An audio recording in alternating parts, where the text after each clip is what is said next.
With the new reel, and my today's reel is about Pakistani Defense Minister Khwaja Asif issues a fresh threat against India amid border tension.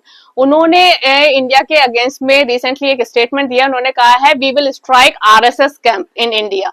आप सोच लीजिए कि वो कहां पर stand करते हैं और इस तरह की थ्रेट देना उनको कितना भारी पड़ सकता है, ये समझना बहुत ही इंपॉर्टेंट है. ऐसे लोग जो दूसरों को धमकी दें, जो खुद स्टैंड करते हो, जिनकी खुद की स्ट्रांग पोजीशन हो, पर वो लोग थ्रेट करते हैं जिनके पैरों तले जमीन नहीं है, वो बहुत फनी लगता है. पाकिस्तान की सिचुएशन सेम है, वही है. पाकिस्तान कहीं पर भी स्टैंड नहीं करता.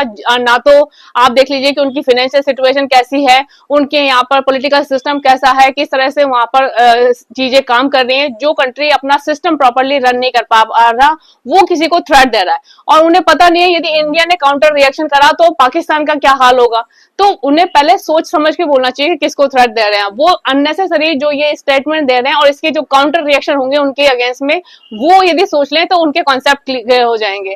तो ऐसे लोग जो अननेसेसरी बात करते हैं विदाउट थिंकिंग कि what can be the consequences of all these things, they are the real stupid people in this world. और वहीं पर पाकिस्तान स्टैंड कर रहा है. जिस तरह की वो स्टेटमेंट दे रहा है उससे पता चलता है कि वो कितने मूर्ख लोग हैं और किस लेवल पर जाकर बोलते हैं, किस तरह के स्टेटमेंट देते हैं अपनी प्रेजेंस शो करने के लिए. क्योंकि पाकिस्तान में सबको यही कहा जाता है कि इंडिया के अगेंस्ट में बोल दो, आपके आपके वैल्यू बढ़ जाएगी, आपको एक रिकॉग्निशन मिल जाएगा. तो वहां पर हर कोई इंडिया के अगेंस्ट में बोलता है, पर उन्हें ये नहीं पता है कि यदि इंडिया काउंटर रिएक्शन पर आ गया तो ये चीजें उनके लिए कितनी कॉम्प्लिकेटेड हो जाएंगी. So they have to think before saying anything against India, because it's high time to maintain dignity with India. Otherwise, they will face the consequences of all this shit they are spreading over the world.